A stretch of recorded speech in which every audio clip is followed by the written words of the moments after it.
Evening டைம்ல சுட சுட இஞ்சி டீ கூட ஏதாவது ஸ்நாக்ஸ் செய்யலாம்னு சொல்லி யோசிக்கிறீங்களா? அப்போ கண்டிப்பா இந்த கோதுமை மாவு இனிப்பு போண்டாவை ட்ரை பண்ணி பாருங்க. இதுக்கு 3/4 கப் அளவுக்கு ஜாகரி எடுத்திருக்கேன். கூடவே ஒரு 1.5 கப் அளவுக்கு தண்ணி ஊத்தி இதை நல்லா கரைய விட்டுக்கலாம். கம்பி பதம்லாம் தேவையில்ல, சும்மா கரைய விட்டா போதும்.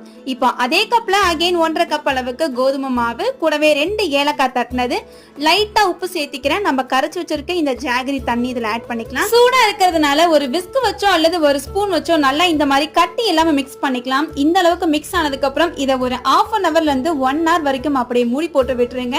அகைன் 1 ஹவருக்கு அப்புறம் எல்லாத்தையும் அகைன் ஒரு மிக்ஸ் கொடுத்துட்டு நல்ல சூடா இருக்கிற எண்ணெயை இப்போ மீடியமான ஹீட்ல போட்டுட்டு உங்களுக்கு தேவையான சைஸஸ்ல இப்போ இந்த போண்டாவை போட்டு எடுங்க. பபிள்ஸ்லாம் நல்லா அடங்கி நல்ல கோல்டு கலர்ல மாறினதுக்கு அப்புறமா இப்போ எடுத்து சாப்பிட்டு பாருங்க.